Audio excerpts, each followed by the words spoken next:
नमस्ते। सिद्धांत नाम है मेरा और द ललन टॉप के इस स्पेशल वीकली सेक्शन अर्थात में मैं अपने दर्शकों का स्वागत करता हूं। साथ में फ्रेम में है अंशुमान तिवारी, इंडिया टुडे हिंदी के संपादक।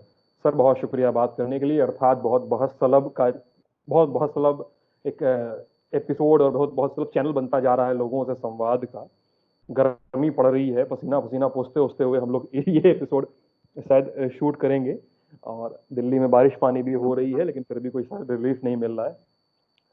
अच्छा अंशुमान जी, पिछले अंक पे थोड़ा सा बात कर लिया जाए। एक जो कार्टेल की बनने की बात है, मोनोपोली की बात हो रही है, हम लोगों ने इस पर बात की थी पिछले हफ्ते कि कैसे मार्केट जो है दो तीन कंपनियां और पूरा जो मार्केट का सिस्टम है, बेबी फूड से लेकर कार मोबाइल तक ऐसी चीजें जो है वो दो तीन कंपनियों में सिमटता जा रहा है और उससे निकलने का कोई फौरी रास्ता नहीं दिखाई देता है। नहीं, उससे निकलने का फौरी रास्ता है, क्योंकि जब भारत ने उदारीकरण शुरू किया था, जब भारत में तेजी से विदेशी निवेश आना शुरू हुआ था 2003-4-5 में, भारत में कंपटीशन कमीशन की व्यवस्था बनाई गई थी और भारत दुनिया के उन नए उदारीकृत देशों में पहले नंबर पे था जिसने एक कंपटीशन कमीशन की, एक प्रतिस्पर्धा आयोग की व्यवस्था की थी और ये कोशिश की गई थी कि भारत के ज्यादातर बाजारों में कंपटीशन बना रहेगा, प्रतिस्पर्धा बनी रहेंगी, कार्टेल बनने नहीं दिए जाएंगे। बल्कि अगर हम याद करें सिद्धांत, तो पिछले दिनों में कंपटीशन कमीशन ने 2014 से पहले सीमेंट कंपनियों के ऊपर कार्टेल बनाने को लेकर जुर्माने लगाए थे। कई अन्य क्षेत्रों में भी मोनोपोलीज रोकने की कोशिश की थी।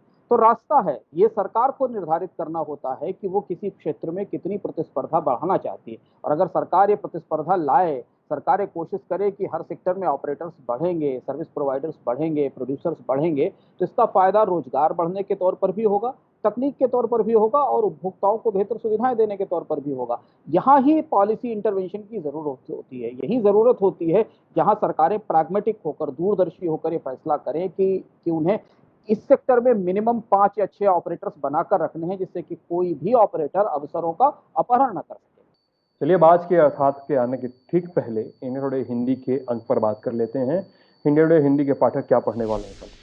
इस बार का अंक हमने कुछ बहुत अनोखी जीवन भरी कथाओं पर केंद्रित किया है, उन लोगों की जिन्होंने जो कोविड से सरवाइव कर गए हैं, जिन्होंने कोविड से लड़ाई लड़कर जीती है, अलग अलग क्षेत्रों में, पूरे देश में, दिल्ली में, मुंबई में, छोटे शहरों में, जो कोविड के अलग अलग स्टेज में थे, कोरोना पीड़ित थे, और उन्होंने कैसे अपने आप को इस यंत्रणा से बाहर निकाला, इस बीमारी पर कैसे विजय हासिल की और इस दौरान उन्होंने क्या किया, उनकी कथाओं पर केंद्रित इस बार का पूरा अंक है, जिसमें हम उन विजेताओं को सामने ला रहे हैं जिन्होंने दुनिया की इस बेहद भीषण बीमारी पर जीत हासिल की है और पॉजिटिव रहने के बाद नेगेटिव होकर अस्पताल से वापस आए हैं या घरों पर उन्होंने अपनी व्यवस्था से अपने को स्वस्थ किया। चलिए अब आगे बढ़ते हैं, अर्थात पर आते हैं। वेलफेयर स्टेट का शोकांत इस बार के अर्थात का शीर्षक है। वेलफेयर स्टेट और उसके शोकांत को देखते हुए क्या सरकारें अपने वोटरों को, अपने मतदाताओं को, अपनी जनता को फेल कर रही हैं कि उनके क्राइसिस के समय उनकी मदद नहीं कर पा रही है? इन सब तमाम पहलुओं के आसपास हम बात करेंगे। सबसे पहले वेलफेयर स्टेट क्या है, शोकांत कहां से है?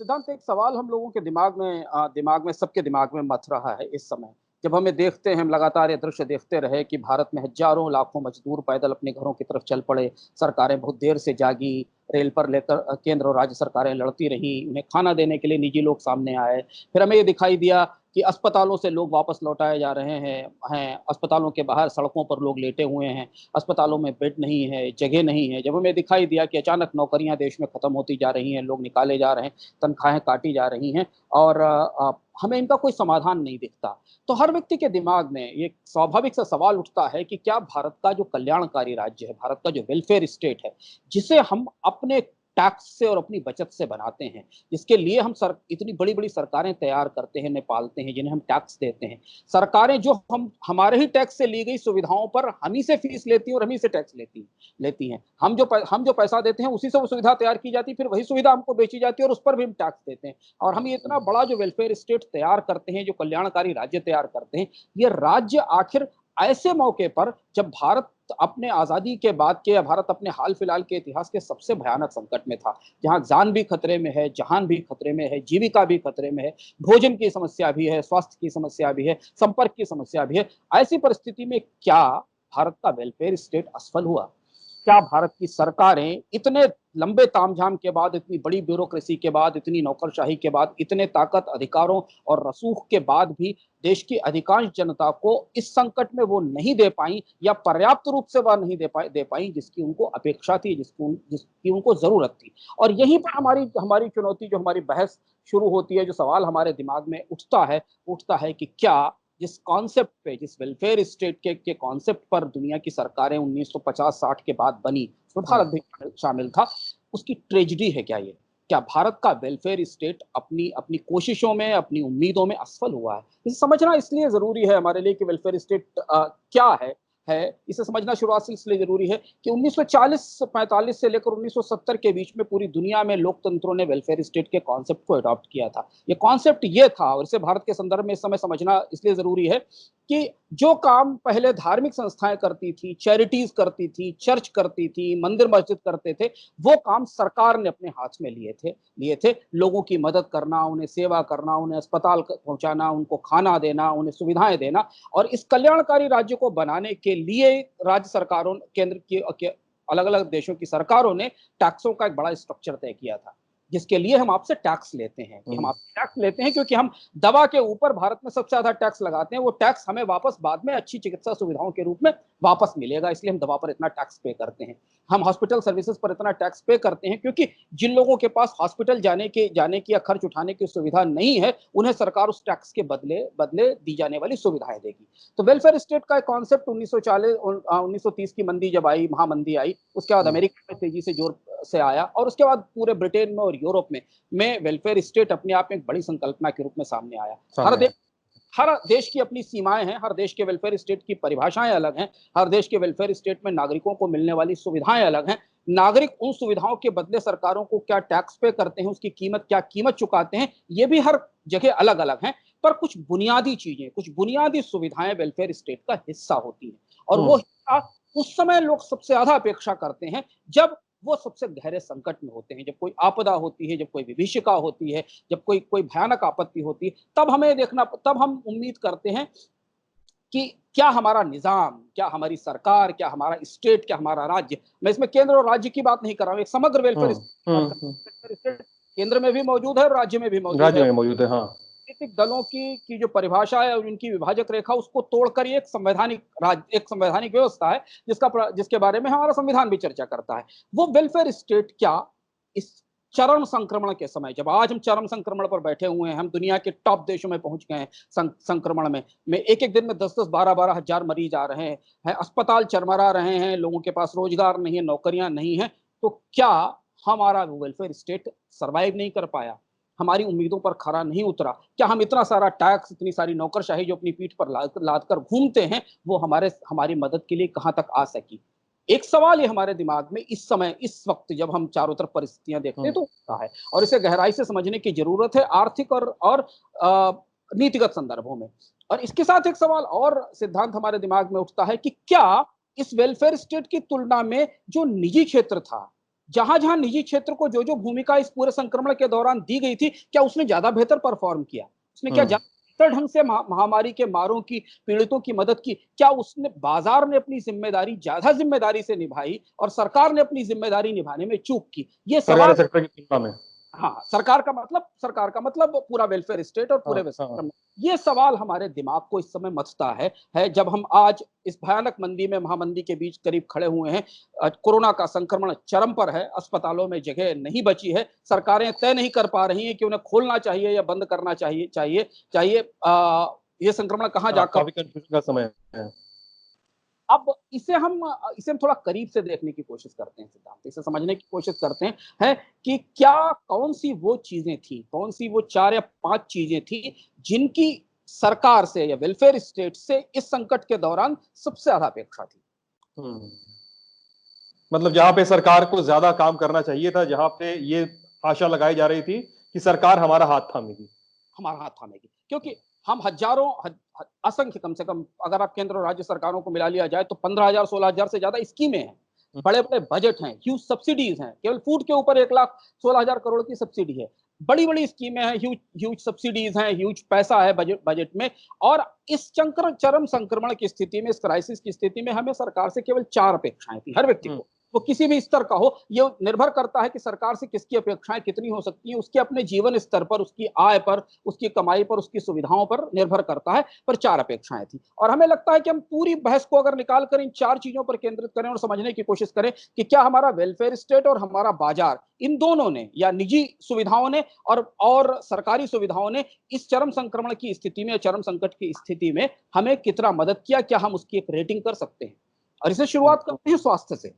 स्वास्थ्य स्थापित रूप से हेल्थ या चिकित्सा या अस्पताल या स्वास्थ्य सुविधाएं कल्याणकारी राज्य का शुभंकर है, मस्कट है। दुनिया में कल्याणकारी राज्य को इसी से नापा जाता है। कोई भी देश अपने अपने नागरिकों का, अपने लोगों का कितना ध्यान रखता है, इसे नापने का पहला पैमाना यह होता है कि उस देश के अस्पताल कैसे हैं, उस देश की चिकित्सा व्यवस्था कैसी है, वहां इलाज कितना सस्ता मिलता है, वहां इलाज सुविधाएं, चिकित्सा और अस्पतालों में कितनी सुविधाएं हैं। भारत के स्वास्थ्य पर इससे बड़ा संकट कभी नहीं आया के इतिहास में, जहां इतने बड़े संक्रमण से हम जूझ रहे थे। अब आज जब हम इस संक्रमण की पीक पर पहुंचे हैं, तो सरकारें हाथ झाड़कर अलग खड़ी हो जाती हैं, सरकारें को विड्रॉ कर लेती हैं, लोगों को नियम बदलकर अपने घर में स्वास्थ्य लाभ करने के लिए छोड़ देती हैं। हम पूरी की पूरी प्रक्रिया 3-4 महीने में यही नहीं तय कर पाए कि हम टेस्ट पर्याप्त कर पाएंगे कि नहीं कर पाएंगे। ये सवाल बहुत बड़ा है कि आपने लॉकडाउन का क्या लाभ उठाया, क्या। और जब अभी कोरोना के बारे में दुनिया में बहुत सारी बहसें हैं, कोई किसी निष्कर्ष पर नहीं पहुंच पाया, लेकिन जो एक निष्कर्ष पिछले 3-4 महीने की लड़ाई से पूरी दुनिया में मिला है कि जिन देशों ने प्रभावी रूप से लोगों का परीक्षण किया है, जांच किया है, उन्होंने इसका विस्तार रोकने में सफलता हासिल की। यह आंकड़ा स्थापित है। हम पूरे 4-5 महीने ये देखते रहे कि आईसीएमआर और स्वास्थ्य मंत्रालय देश में जांच की रणनीति क्या हुए नहीं बना पाया, टेस्टिंग किट्स तैयार नहीं हो पाई, आईसीएमआर के पास मंजूरी के लिए टेस्ट किट के प्रस्ताव पड़े रहे, वो मंजूर नहीं हुए। 23 इसमें यहाँ पे एक और फैक्ट मुझे याद आ रहा है कि 23 अप्रैल के बाद से आईसीएमआर ने, सरकार ने रैपिड टेस्टिंग की बात ही नहीं की, बात नहीं की, कि जबकि बात ये थी कि रैपिड टेस्टिंग से आप पूल टेस्टिंग पर जाएंगे। और मुझे ये पता है कि कुछ कंपनियों ने निजी कंपनियों ने सस्ते रैपिड टेस्ट किट बना के आईसीएमआर को भेजे थे, पुणे से माई लैब्स पुणे की थी, हाँ, जिनकी मंजूरी लटकी हुई है। अब आप इस पूरी व्यवस्था को समझने की कोशिश करें कि कहां वेलफेयर स्टेट अपनी समझ में या अपनी व्यवस्था में चूका। भारत में चिकित्सा का ढांचा अगर देखा जाए तो ज्यादा कैपेसिटीज किसके पास है? प्राइवेट सेक्टर के पास, क्षेत्र के पास कैपेसिटी। अगर आप देश में सारे बेड्स की संख्या गिने, देश में अस्पतालों की संख्या गिने, देश में वेंटिलेटर्स की संख्या गिने, प्राइवेट प्लेयर्स लैब बड़ा गेम है, तो भारत में निजी क्षेत्र के पास स्वास्थ्य का ज्यादा बड़ा ढांचा है। पर आश्चर्य की बात है कि सरकार ने कोरोना की पूरी लड़ाई में शुरुआत में के दिनों में अभी तक निजी क्षेत्र को इससे पूरी तरह बाहर ही रखा। बल्कि कई राज्यों में निजी अस्पतालों को बंद कर दिया गया इस शक में कि वहां कोरोना का मरीज पहुंच गया था। अब आज जब ये संक्रमण भयानक स्तर पे फैल गया, तब हमें इस बात पे छोड़ दिया गया कि आप निजी अस्पतालों के पास चले जाइए। जो व्यवस्था हमारे पास जो उपलब्ध बुनियादी ढांचा था हेल्थ का, चिकित्सा का, जिसमें सरकार भी थी और निजी क्षेत्र भी था, इन्हें साथ लेकर एक प्रॉपर स्ट्रेटेजी के साथ उन्हें तैयार किया जाता कि ये लंबी चलने वाली आपदा है, इससे लड़ाई की तैयारी की जा सके। दूसरी तरफ ये वही प्राइवेट सेक्टर है जिसे आपने स्पेस दिया। अगर इस पूरी व्यवस्था में निजी कंपनियों ने पहले 15 दिन के अंदर भारत में दवाई बनाने की क्षमता बढ़ा दी एक आदेश पर। एक्सीक्यू का ऑर्डर आया, भारत की कंपनियों ने हाइड्रोक्सी बनाना शुरू कर दिया। हाइड्रोक्सीक्लोरोक्विन और एजिथ्रोमाइसिन दोनों का बड़े लेवल पे मैन्युफैक्चरिंग शुरू हुआ सिर्फ 15 दिन 20 दिन के अंदर। शुरुआत के 15-20 दिन भारत में सैनिटाइजर, पीपीई किट और मास्क की कमी रही, लेकिन इसके बाद एक 20 दिन के अंदर देश में मास्क की सप्लाई बेहतर, पीपीई किट्स की सप्लाई बेहतर हो गई और सैनिटाइजर्स की सप्लाई बेहतर हो गई। शुरुआत में जरूर दिक्कत रही क्योंकि अचानक तैयारी नहीं थी, लेकिन प्राइवेट सेक्टर ने तुरंत अपनी कैपेसिटीज रैंप अप की, उन्होंने बढ़ाया और मास्क की कमी पूरी की। पीपीई किट जो कि अस्पतालों को सरकार का सिस्टम नहीं भेज पा रहा था, उसे तमाम निजी लोग अलग अलग जगह से प्रोक्योर करके बनवा के अस्पतालों को भेजने लगे, डॉक्टरों के पास, जो कि भेजना जिम्मेदारी सरकार की थी, जो हमसे इतना टैक्स लेकर इतना बड़ा हेल्थ सिस्टम तैयार करती है। इसके बाद वेंटिलेटर्स बनने लगे भारत में। जैसे आपने कंपनियों से कहा, कंपनियों ने जो भी सुविधाएं उपलब्ध थी, प्राइवेट सेक्टर को जितना स्पेस इस लड़ाई में दिया गया, बाजार को जितना स्पेस इस लड़ाई में दिया गया, उस स्पेस का इस्तेमाल करते हुए उसने कम से कम, आज हम जहां खड़े हैं वहां संक्रमण चरम पर हो, पर मास्क की कमी नहीं है, सैनिटाइजर की कमी नहीं है, पीपीई किट की कमी नहीं है, हाइड्रोक्सी की कमी देश में नहीं है।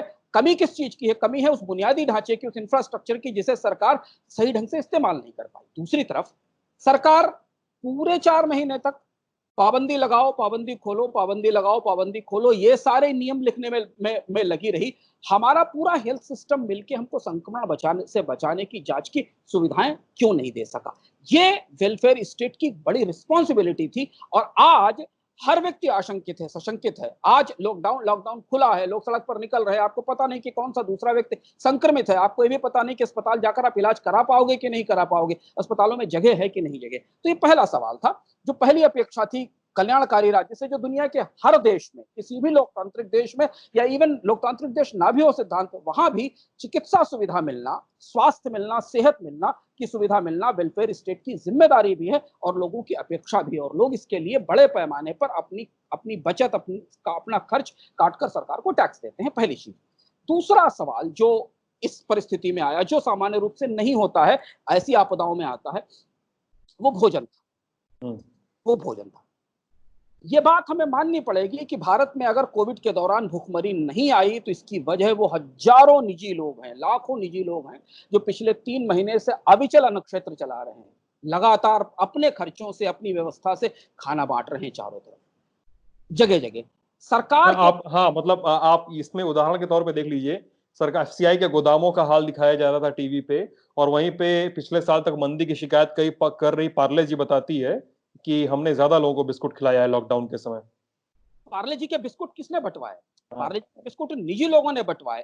3-4 महीने से हम लगातार देख रहे हैं, हजारों लोग निष्प्रह भाव से सड़क पर, घरों में, गांव में मजदूरों को खाना खिला रहे हैं। अगर ये लोग ना होते तो शायद भारत भूखमरी आ चुकी होती। 1,16,000 करोड़ की सब्सिडी है भारत में फूड की, पर सरकारें यही तय नहीं कर पाई कि किसका राशन कार्ड कहां चलेगा कि नहीं चलेगा। सरकारों के पास फोन नंबर तो थे, उन पर फोन करने वाले लोग, फोन उठाने वाले लोग नहीं थे। सरकारें ये तो कह रही थी कि हम खाना पहुंचाएंगे, लेकिन किसके घर 1 महीने तक, 2 महीने तक भोजन पहुंचाने की व्यवस्था? कहीं छोटे छोटे पॉकेट्स में हुआ होगा, कहीं कुछ सरकारों ने किसी क्षेत्र में बेहतर काम किया होगा, कुछ ही जगहों पे हुआ है सर, कुछ ही जगहों पे हुआ, तो बाकी सब जगहों पे नहीं हुआ। एफसीआई के भरे हुए भंडार, देश में खाना बांटने वाली विराट नौकरशाही और लाखों करोड़ की सब्सिडी पूरे 2 महीने तक सिद्धांत सड़क पर भटकते मजदूरों को एक बोतल पानी नहीं दे सकी। एक बोतल पानी उस सरकार का सिस्टम में वेलफेयर स्टेट ने नहीं दे सका। अगर हमारे निजी लोग, जिन्होंने अपनी सुविधा से, अपनी व्यवस्थाओं से खाना या भोजन नहीं पहुंचाया होता, तो शायद हम उस एक गंभीर भुखमरी की परिस्थिति में पहुंच चुके होते।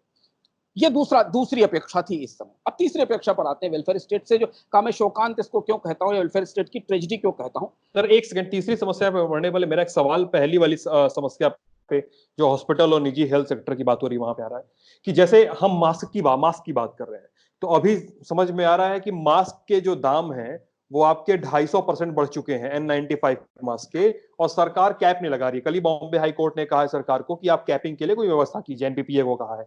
उसके अलावा निजी हॉस्पिटल्स की समस्या जो आ रही है, मतलब एक यूट्यूबर है, उनके चैनल का नाम है फ्लाइंग बीस्ट, तो उन्होंने डाला कि उनकी पत्नी की बहन को एक अस्पताल में भर्ती करना पड़ा कोरोना के इलाज के लिए, और अस्पताल ने कहा कि आपका 1 लाख रुपए पर डे का लगेगा। तो निजी अस्पताल क्या वो 3 महीने का जो डैमेज है उसकी भी भरपाई कर रहे हैं क्या इस समय? उसकी वजह यह है कि निजी अस्पतालों को पहले दिन से इस व्यवस्था में शामिल किया जाना चाहिए था, उनके रेट्स रेगुलेट किए जाने चाहिए थे। भाई सरकारी अस्पताल में भी कोई इलाज तो नहीं हो रहा है ना, सरकारी अस्पताल में भी केवल वेंटिलेटर और बेड ही तो दिया जा रहा है। निजी अस्पताल में भी कोई इलाज नहीं होगा, केवल वेंटिलेटर और बेड ही मिलेगा। जो काम तमिलनाडु ने अब आकर किया कि निजी अस्पतालों में पर डे का एक्सपेंडिचर की कॉस्ट इतनी होगी, जनरल वार्ड की कॉस्ट इतनी होगी, प्राइवेट वार्ड की कॉस्ट इतनी होगी, ये व्यवस्था सरकार पहले दिन से कर सकती थी और बहुत सारे लोगों को प्राइवेट सेक्टर के हॉस्पिटल्स की तरफ भेज सकती थी, जो उसे अफोर्ड कर सकते थे इलाज के लिए। और जो बचे हुए सरकारी अस्पताल थे वो उनके काम आते जिनके पास कोई सुविधा या संसाधन उपलब्ध नहीं थे। कोरोना से लड़ाई में ना तो निजी अस्पताल के पास दवा है, ना सरकारी अस्पताल के पास दवा है। वही दवाएं जिनका इस्तेमाल सरकारी अस्पताल कर रहे हैं, उन्हीं का इस्तेमाल निजी अस्पताल भी कर रहे हैं। इस पूरी प्रक्रिया में निजी अस्पताल को जोड़कर अगर प्रॉपर रेगुलेशन किया जाता, जो समस्या जिसका आप जिक्र कर रहे हैं, मास्क की शॉर्टेज पूरी दूरी हो खत्म हो गई, क्योंकि मास्क बनाने की कैपेसिटीज तैयार हो गई, 1-2 महीने में भारत में मास्क बनने लगे। पर जहां सरकार की जिम्मेदारी थी कि मास्क के प्राइसेस को प्रॉपर्ली इंप्लीमेंट किया जाता, ऐसे बाजार जहां सिर्फ सप्लाई लाइन चोक होने के कारण मास्क नहीं पहुंच पा रहा है, कीमतें ज्यादा हैं, उसे रोका जा सकता था। यहां सरकार की जिम्मेदारी आती है। 2 तरीके से कीमतें बढ़ती हैं, एक कीमत बढ़ती है शॉर्टेज से और एक कीमत बढ़ती है जब व्यापारी मुनाफा कमाने की कोशिश करता है। बढ़ोतरी शॉर्टेजेस की थी, अब बढ़ोतरी सरकार के रेगुलेटरी तंत्र की वीकनेस की है, कमजोरी की है, और इसमें दखल नहीं दे पाई। हमें अंततः यह पता था कि जब यह विस्फोट इस चरम स्थिति पर आएगा कि देश में रोज 10 से 15 हजार मरीज कोरोना के निकलने लगेंगे, तो सरकारी सिस्टम कोलैप्स कर जाएगा। सरकारी सिस्टम जगह होगी ही नहीं, वो अंततः प्राइवेट सिस्टम के पास ही जाएगा। पर उस प्राइवेट सिस्टम को हमने 3 महीने तैयार भी नहीं होने दिया, उसे सिस्टम से, उसे नेटवर्क से बाहर कर दिया, उन्हें बंद। अगर हम उन्हें उसी प्रक्रिया में ढालते, साथ में जोड़ते, और इतनी बड़ी कैपेसिटी जो चली है, जो बनी हुई है देश में, ये देश की पूंजी पर बनी हुई है, देश के सिस्टम से बनी हुई है, देश के लोग इसमें काम कर रहे हैं, अगर उन्हें पूरी प्रक्रिया में जोड़ा जाता तो शायद हम कोरोना की कैपेसिटीज को लेकर, कोरोना से लड़ने की समस्याओं को लेकर इतने परेशान नहीं होते। जैसे आप छोटा सा उदाहरण देखिए, जिले में चले जाइए, एक जिले में सरकारी अस्पताल तो एक ही होगा ना, प्राइवेट अस्पताल होंगे 10-10 बेड वाले होंगे, 15-15, 20-20 बेड वाले होंगे, पर 5, 6, 7, 10, 8 नर्सिंग होम होंगे। क्या वो सारा नेटवर्क मैप करके कोरोना की रणनीति का हिस्सा नहीं बन सकता था? एकदम। उन्हें रेगुलेट नहीं किया जा सकता था कि एक स्पेशल क्राइसिस है, हम आपको टैक्स में एग्जम्पशन देते हैं, आप 3 महीने तक अपने हॉस्पिटल के टैक्स मत पे करिए, लेकिन आप अपने यहाँ लोगों के लिए बेड के रेट्स इतने कम कर दीजिए। एकदम कर सकते थे आप, किया जा सकता था, जैसा आपने बाकी कई जगह किया। आपने किया ना, कंपनियों को बिजली का बिल माफ कर दिया कोरोना की जगह, आप प्राइवेट हॉस्पिटल्स को मिलने वाले टैक्स में छूट दे देते और उनसे कहते कि आप अपनी कैपेसिटीज को कोरोना के मरीजों के इलाज के लिए लगाइए। लेकिन सरकार ने सारा का सारा हेल्थ सिस्टम पहले अपने हाथ में ले लिया, और फिर जब वो संभला नहीं, कोलैप्स हो गया, तो उसे छोड़ दिया। और उसके बाद प्राइवेट हॉस्पिटल जब बीच में आए, तो उसमें वो एलिमेंट जरूर होंगे हमेशा, जो ऐसी परिस्थिति में पैसा लेंगे, तो पैसा सरकारी अस्पतालों में लिया जाता, प्राइवेट हॉस्पिटल्स में भी लिया जाता। तो ये जो हेल्थ का पूरा नेटवर्क था, जिसे हम समझते थे ऊपर से बैठकर कि भारत की चिकित्सा सुविधाएं कितनी बड़ी हैं, कैपेसिटीज कितनी है, उन कैपेसिटीज का इस्तेमाल इस स्पेशल क्राइसिस में कैसे किया जाए, वहां वेलफेयर स्टेट कहीं ना कहीं चूका है। एक बहस का विषय है। अब सिद्धांत हम आते हैं तीसरी चुनौती पर। लॉकडाउन लंबा था, लगातार बढ़ता गया, लोगों को कोई अंदाज नहीं था कि सरकार कितना लंबा लॉकडाउन बढ़ाएगी। 3 महीने, 21 दिन, फिर 21 दिन, फिर बढ़ाते चले गए। लोग जहां फंसे थे, उन्हें अपने गंतव्यों में जाना था। संपर्क या कनेक्ट सबसे बड़ी चुनौती थी इस दौरान, कि कोई व्यक्ति चेन्नई में फंसा हुआ है, कोई व्यक्ति कोलकाता में फंसा है, कोई ग्वालियर में फंसा है, और उसे अपने घर जाना है। क्योंकि पूरा निजी ट्रांसपोर्ट नेटवर्क बंद कर दिया गया था लॉकडाउन के कारण, तो इन्हें घर पहुंचाने की जिम्मेदारी सरकारी नेटवर्क की थी या प्राइवेट नेटवर्क के प्रॉपर इस्तेमाल की थी।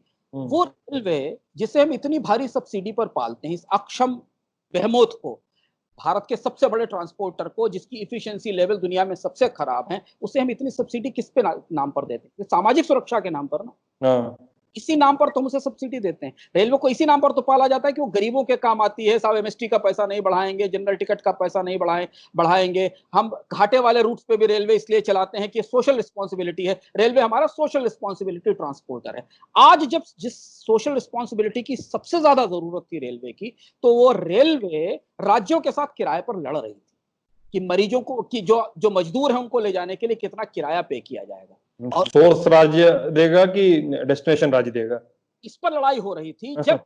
जबकि अगर मान लीजिए राज्य सरकारों से किराया वसूला भी जाना था सिद्धांत, तो केंद्र सरकार राज्य सरकारों को तमाम फंड ट्रांसफर करती है। आप उनको, मजदूरों को उनके घर पहुंचा देते और पैसा बाद में राज्य सरकारों के ट्रांसफर से काट लेते। लेकिन 1 मई को पहली बार रेलवे मिनिस्ट्री को, जो उसने हलफनामे में सुप्रीम कोर्ट में कहा है कि 1 मई को पहली बार रेलवे मिनिस्ट्री को नजर आया कि मजदूर सड़क पर भटक रहे हैं। जब वो रेल से थे, जब दुर्घटना होना शुरू, तब पहली बार श्रमिक स्पेशल चलाने की बात सोची गई। 1 मई से शुरुआत की गई। अब आप यहां देखिए कि वेलफेयर स्टेट क्या मैनेजमेंट का चैलेंज कैसे। भारत में ह्यूज प्राइवेट ट्रांसपोर्ट कैपेसिटीज हैं, हजारों बस, हजारों ट्रक्स हैं, खड़े हुए थे। एक समझदार सरकार इन प्राइवेट ट्रांसपोर्ट कैपेसिटीज को टैक्स की छूट देकर इस काम में लगा सकती थी कि जितनी प्राइवेट बसें हैं उनको लगा के लोगों को घर पहुंचाया जाए। आखिर निजी लोग, जब रेलवे लड़ रही थी राज्यों से, रेल मंत्री और मुख्यमंत्री एक दूसरे के ऊपर पैसा न देने का आरोप लगा रहे थे, उस समय निजी लोग अपने पैसे से ही वाहनों का इस्तेमाल करके लोगों को घर भेज रहे थे कि नहीं भेज रहे? एकदम भेज रहे थे। संख्या में बॉम्बे से, दिल्ली से, अलग अलग शहरों से यही प्राइवेट बसेस तो गई। ये प्राइवेट बसेस, इनके ऑपरेटर्स जो 3 महीने से खड़े थे, क्या सरकार इनका इस्तेमाल नहीं कर सकती थी? इनसे कहती कि 3 महीने का रोड टैक्स नहीं पे करना, आपको कोई टोल टैक्स पे नहीं करना है, आप लोगों को घर पहुंचाइए। वेलफेयर स्टेट हमेशा इस तरह से सोचता है। तो जहां संपर्क की समस्या आई, जहां संपर्क की जरूरत थी, कनेक्टिविटी की जरूरत थी, वेलफेयर स्टेट वहां चोक कर गया। वो लोगों को नहीं पहुंचा पाया। इसकी दूसरी तरफ देखिए, भारत का टेलीकॉम नेटवर्क जिसमें मोनोपोली की समस्या है, क्वालिटी की समस्या है, लेकिन इस समय इन 4 महीनों में जब हमारी सारी की सारी जरूरतें वर्क फ्रॉम होम पर शिफ्ट हो गई, भारत की टेलीकॉम कंपनीज ने कमोवेश बहुत बेहतर सुविधाएं दी, बहुत बेहतर सेवाएं उपलब्ध कराई। और इन सेवाओं को उपलब्ध कराने के कारण बहुत सारा ऐसा काम, बहुत सारी ऐसी चीजें जो पिछले दिनों में नहीं हो पाती, बट वो टेलीकॉम कंपनियों की मदद से, उनकी उनकी कमिटमेंट से पूरी हो सकी। तो एक जगह कनेक्टिविटी थी रेलवे की, एक जगह कनेक्टिविटी थी प्राइवेट टेलीकॉम ऑपरेटर्स की। प्राइवेट टेलीकॉम ऑपरेटर्स के परफॉर्मेंस ने इस संकट में मदद की, और सरकार का जो पूरा नेटवर्क था वो अभी तक तय नहीं कर पाया कि उसे क्या करना। चौथी जो सबसे बड़ी उम्मीद थी, जो सबसे बड़ी चुनौती थी, वो थी हमारे लिए जीविका की। लॉकडाउन बहुत ही भयानक, बहुत अर्थव्यवस्था के लिए बहुत बहुत महंगा पड़ा। हमें देखा सारी नौकरियां गई, रोजगार खत्म, बड़े पैमाने पर कटौती हुई। 30 लाख करोड़ का बजट सरकार के पास था, लेकिन जब उसने इस लॉकडाउन के आर्थिक नुकसान को कम करने का या खत्म करने की बात सोची, तब सरकार को इस में आया कि देश में करोड़ों लोग जिनकी नौकरियां चली गई, उन्हें देने के लिए उसके पास कुछ नहीं है। असंगठित क्षेत्र के करोड़ों श्रमिक जो अपना काम धाम बंद करके या उनकी फैक्ट्रियां बंद हो गई हैं, वो घर वापस लौट रहे हैं, उन्हें देने के लिए उनके पास कुछ नहीं है। क्रिसिल की एक रिपोर्ट बताती है कि करीब 5.6 करोड़ परिवार अभी भी प्रधानमंत्री जो किसान सहायता निधि है उससे बाहर है। सरकार कुल अपने पूरे बजट से सीधी सहायता के रूप में करीब 20 करोड़ महिला जनधन खातों में 1500 रुपए डाल सकी, सिर्फ 1500 रुपए डाल सकी 3 महीने में, जो कि 3 दिन की औसत मजदूरी से भी कम है। 3 दिन की औसत जो मजदूरी है, अगर 200-250 रुपए आप मान लें, तो सरकार सीधी उनके हाथ में मदद नहीं दे सकी। अब यहाँ प्राइवेट सेक्टर तो चूंकि विक्टिम था, निजी क्षेत्र के पास तो से नौकरियां जा रही थी, तो जो चौथी जरूरत थी जीविका की, जहां सरकार से सबसे दखल की जरूरत थी, सरकार के सबसे ज्यादा हस्तक्षेप की जरूरत थी, वहां पर जब सरकार का इतना बड़ा बजट, जब हम अपनी जीविका के सबसे संकट में खड़े, तो हमारे काम नहीं आया, जिस पर हम पहले भी चर्चा एक अर्थात में कर चुके हैं कि पेचेक प्रोटेक्शन का टाइम था जब हमें पेचेक प्रोटेक्शन देने चाहिए थे। हाँ, पेचेक प्रोटेक्शन की बात थी। अब ऐसे में लेकिन हम सरकारी सेक्टर को, इस जो निजी सेक्टर और उनके पार्टिसिपेशन पे जो आंक रहे हैं, कहीं ना कहीं मुझे लगता है कि या मेरा सवाल भी समझ लीजिए कि इसको, कि क्या ये एप्पल वर्सेस ऑरेंजेस जैसी स्थिति नहीं है? तो सरकारी सेक्टर पहले से भी अपनी जवाबदेही पर ही चुप रहा है। हाँ, स्वाभाविक सी बात है, लेकिन मैंने इसलिए कहा कि आप कैसे तुलना करेंगे? आप तुलना तभी करेंगे ना जब दो सर्विस प्रोवाइडर आपके आसपास खड़े हों, तब आप ये समझ सकते हैं कि एक सर्विस प्रोवाइडर की सर्विस कैसी थी, उसको कितना स्पेस दिया गया। इस पूरी क्राइसिस में जहां आपने मार्केट को स्पेस दिया, जितना स्पेस दिया मार्केट को, उस स्पेस में मार्केट का परफॉर्मेंस कैसा रहा, और इस पूरी क्राइसिस में सरकार या वेलफेयर स्टेट के पास जितना स्पेस था, उसका परफॉर्मेंस कैसा रहा, यही तो तुलना हम कर सकते हैं। और उस तुलना के लिए ही हमारे पास जो उपलब्ध तथ्य हैं, उनके आधार पर यह बहस होनी चाहिए कि क्या हमारा वेलफेयर स्टेट इस परिस्थिति में, जहां जहां क्या वो उस तरह से हमें मैनेज कर सका, क्या उस तरह से हमें सपोर्ट कर पाया इस संकट में अलग अलग चीजों पर, जितना स्पेस हमने निजी क्षेत्र को दिया और उसने हमको सपोर्ट किया। अब यहां से जो एक चुनौती हमारे सामने खड़ी होती है कि क्या, जैसा कि प्रधानमंत्री भी कहते हैं, बाकी सारे लोग भी कह रहे हैं कि क्या आपदा अवसर का समय होती है, आपदा में अवसर होता है, स्वाभाविक सी बात है, आपदा में अवसर होता है। भारत के वेलफेयर आपदा में ऐसा अवसर होता है। मुझे अर्थात का एक अंक भी याद आ गया कि आपने कहा था उसमें कि पूरी दुनिया इन्वेस्टमेंट इस पर देखेगी कि भारत ने कोविड को कैसे डील किया। और वही हो रहा है कि भारत ने कोविड को कैसे डील किया, आज पूरी दुनिया देख रही है। और आप जब सारे दुनिया के एजेंसीज के आकलन देखें, तो वो ये मान रहे हैं कि भारतीय अर्थव्यवस्था पर कोविड गहरा असर करेगा। अब आपदा में अवसर को इस तरह से देखा जाए कि भारत के वेलफेयर स्टेट को अगर टेस्ट की जरूरत थी, जांच की जरूरत थी, परीक्षण की जरूरत थी, तो इससे बड़ा परीक्षण कोई नहीं हो सकता था। भारत का जो कल्याणकारी राज्य सरकारी स्कीमों का विराट तंत्र, 5-7 हजार 10,000 स्कीमें, उनका जो पूरा ढांचा है, वो इस समय अगर हमारे काम नहीं आया तो हमारे काम कब आएगा? इतना सारा टैक्स जो हम पे करते हैं सरकार को वो अगर इस समय हमारे काम नहीं आया तो कब आएगा? भारत में हर व्यक्ति टैक्स पे करता है। एक सामान्य व्यक्ति भी, जो गरीब व्यक्ति बाजार से एक पार्ले जी बिस्किट का पैकेट भी खरीदने जा रहा है, वो भी टैक्स पे कर रहा है। और हमें ध्यान रखना पड़ेगा कि हम दुनिया में सबसे ज्यादा टैक्स पे करने वाले देश हैं।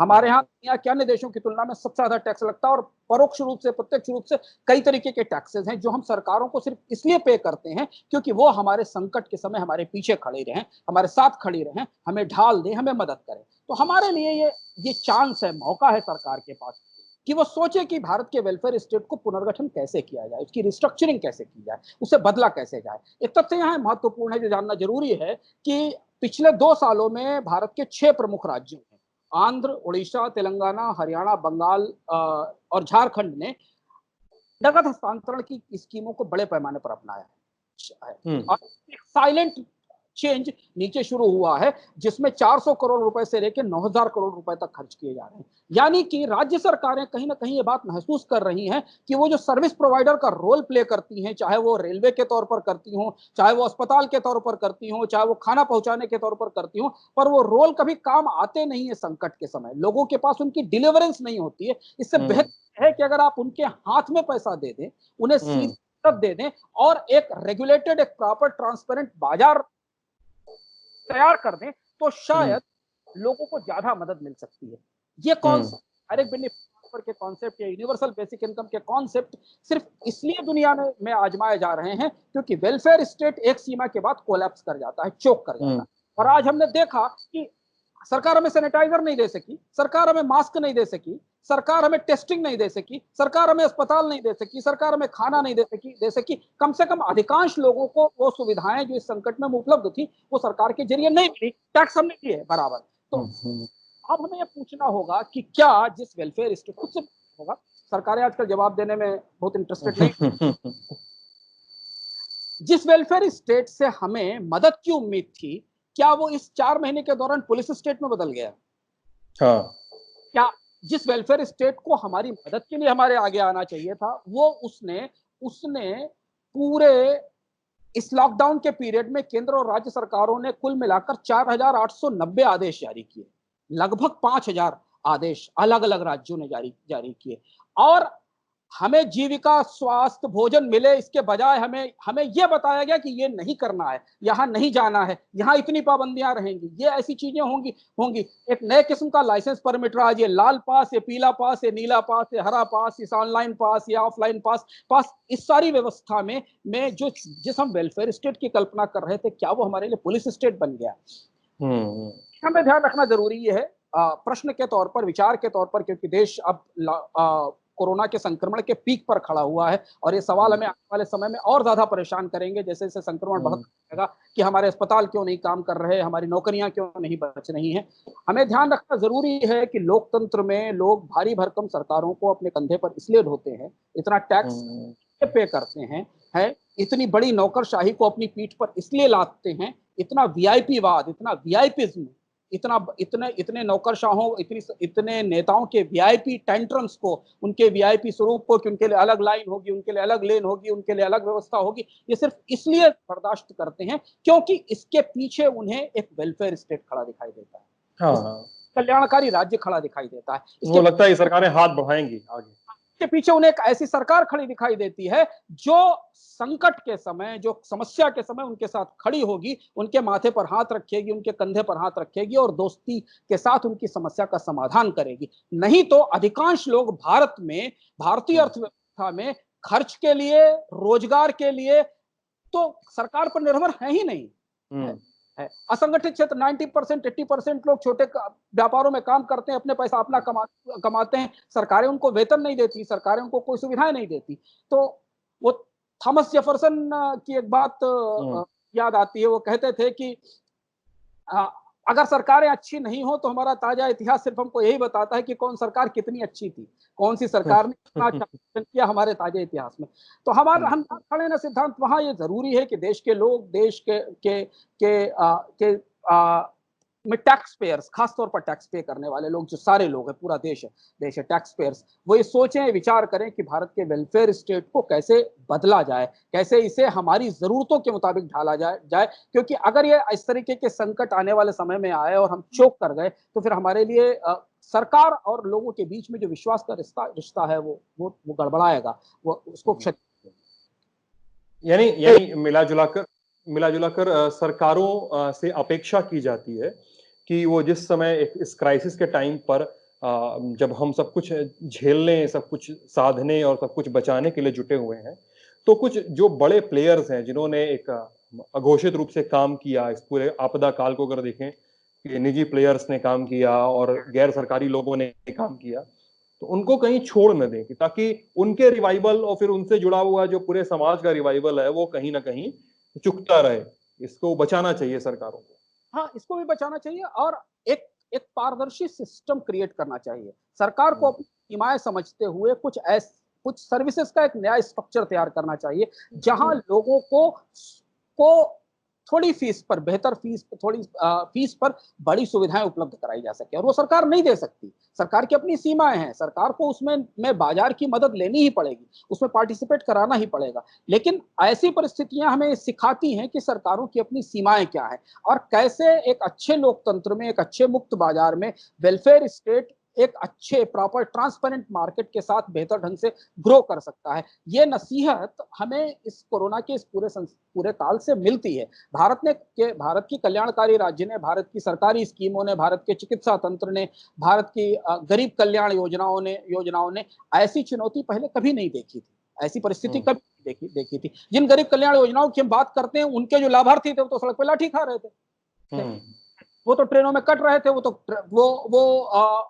उनको ट्रेन एक स्थान से दूसरे स्थान पर ले जा रही थी। जिनके लिए हम गरीब कल्याण योजनाएं बनाते हैं, जिनके लिए हम फूड सप्लाई चलाते हैं, वो फूड के लिए किसी लंगर की लाइन में लगे हुए थे। जिनके लिए टीडी की पूरी व्यवस्था की जाती है, जैसे मैंने कहा, जिनके लिए हम रेलवे चलाते हैं सस्ती, वो लोग सड़क पर भटक रहे थे। तो हमें ये समझना पड़ेगा कि आखिर ये डिस्कनेक्ट क्यों है, ये असंगति क्यों है। और इस असंगति का समाधान तब निकलेगा जब सरकारें, राज्य सरकार और केंद्र सरकार मिलकर बैठेंगी और देखेंगी कि सरकार की भूमिका हमारे लोक कल्याणकारी राज्य में कितनी है, बाजार की भूमिका लोक कल्याणकारी राज्य में कितनी, और दोनों को कैसे समन्वित करके एक बेहतर वेलफेयर स्टेट बनाया जा सकता है। ठीक है, तो ये है और हमारा आज का अर्थात। कैसा लगा आप लोगों को जरूर बताइएगा वीडियो के कमेंट सेक्शन में। वीडियो अगर यूट्यूब पर देख रहे हैं तो हमारे यूट्यूब चैनल को सब्सक्राइब कीजिएगा, फेसबुक पर देख रहे हैं तो हमारे फेसबुक पेज को जरूर लाइक कीजिएगा।